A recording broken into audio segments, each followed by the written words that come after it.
Assalamualaikum warahmatullahi wabarakatuh. Sahabat At-Taqwa yang beriman, Hari Raya Idul Adha erat kaitannya dengan pelaksanaan ibadah kurban dan ibadah haji. Dalam rangkaian ibadah tersebut, erat kaitannya dengan Nabi Ibrahim alaihissalam. Hanya saja, sesungguhnya, pensyariatan ibadah kurban adalah suatu sunnah yang telah amat lama. Ibadah ini pertama kali dilakukan oleh putra Nabi Adam alaihissalam, yaitu Habil dan Qabil. Tatkala Nabi Adam alaihissalam hendak mengawinkan Qabil dengan saudara kembarnya Habil, dan demikian juga dengan Habil akan dikawinkan dengan saudara kembarnya Qabil. Hal itu ditolak oleh Qabil yang ingin menikah dengan saudara kembarnya sendiri. Hal ini karena saudara kembarnya memiliki paras yang lebih cantik. Untuk menengahi perselisihan tersebut, Allah memerintahkan keduanya untuk melaksanakan ibadah kurban, guna menentukan siapa yang lebih berhak mengawini saudara perempuan kembaran Qabil tersebut. Allah menerima ibadah kurban yang dilaksanakan oleh Qabil, karena yang melaksanakan dengan keikhlasan. Kisah ini diceritakan dalam Quran Surat Al-Ma'idah ayat 27. Diceritakan kepada mereka kisah kedua putra Adam, Habil dan Qabil. Menurut yang sebenarnya, ketika keduanya mempersembahkan korban, maka diterima dari salah seorang dari mereka berdua, Habil, dan tidak diterima dari yang lain, yaitu Qabil. Qabil berkata, "Aku pasti membunuhmu." Berkata Habil, "Sesungguhnya Allah hanya menerima korban dari orang-orang yang bertakwa." Sahabat yang dirahmati Allah, sebelum kita lebih jauh membahas video kali ini, kami ingatkan untuk Anda yang belum subscribe, silahkan subscribe dulu dan nyalakan lonceng notifikasinya agar sahabat semua tidak ketinggalan dengan video selanjutnya dari kami.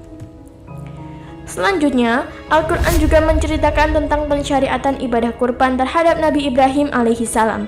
Hal ini bukan berarti ibadah kurban tersebut tidak disyariatkan kepada para nabi lainnya. Hanya saja, Nabi Ibrahim adalah seorang nabi yang memiliki posisi mulia dalam agama samawi. Beliau hadir pada suatu masa persimpangan yang menyangkut pandangan tentang manusia dan kemanusiaan. Beliau hadir ketika diperselisihkan kebolehan menjadikan manusia sebagai sesajen pada Tuhan. Melalui Ibrahim, larangan pengorbanan itu ditegaskan. Hal ini bukan karena manusia terlalu tinggi nilainya, sehingga tidak wajar untuk dikorbankan, tetapi Tuhan Maha Pengasih lagi Maha Penyayang. Dalam literatur keagamaan dijelaskan tentang pengorbanan Nabi Ibrahim atas putranya Ismail. Ismail bukan hanya sekedar putra bagi ayahnya, ia adalah buah hati yang didambakan Ibrahim seumur hidupnya dan hadiah yang diterima sebagai imbalan karena ia telah memenuhi hidupnya dengan perjuangan.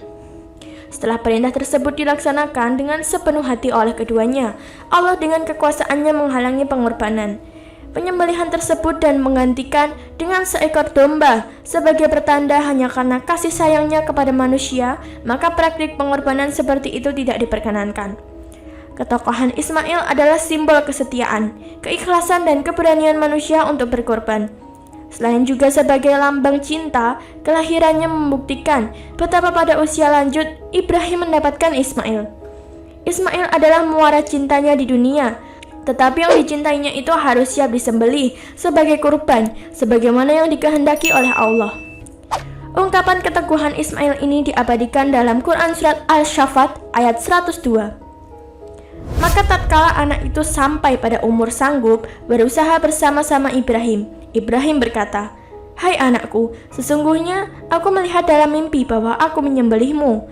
Maka pikirkanlah apa pendapatmu." Ia menjawab, "Hai bapakku, kerjakanlah apa yang diperintahkan kepadamu. Insya Allah kamu akan mendapatiku termasuk orang-orang yang sabar." Suatu jawaban yang memancarkan keimanan, ketakwaan, tawadu dan tawakal kepada Allah, bukan untuk menonjolkan kepahlawanan, keberanian, tetapi menggantungkan semua itu hanya kepada Allah. Akan engkau dapati aku, insya Allah termasuk orang-orang yang sabar.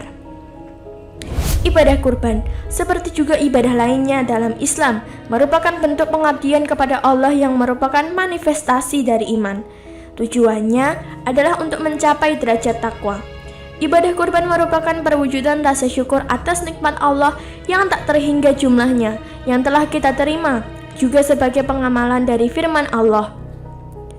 Sesungguhnya kami telah memberikan kepadamu nikmat yang banyak, maka dirikanlah sholat karena Tuhanmu dan berkorbanlah. Quran Surat Al-Kautsar ayat 1-2. Dalam firman-Nya, Allah menyatakan akan menambah nikmat-Nya bagi mereka yang bersyukur, dan sebaliknya siapa yang mendustakan dan tidak membelanjakannya, maka bersiap-siaplah dengan azab Allah yang amat pedih. Dan ingatlah juga, tatkala Tuhanmu memaklumkan sesungguhnya jika kamu bersyukur, pasti kami akan menambah nikmat kepadamu, dan jika kamu mengingkari nikmatku, maka sesungguhnya azabku sangat pedih. Quran Surat Ibrahim ayat 7.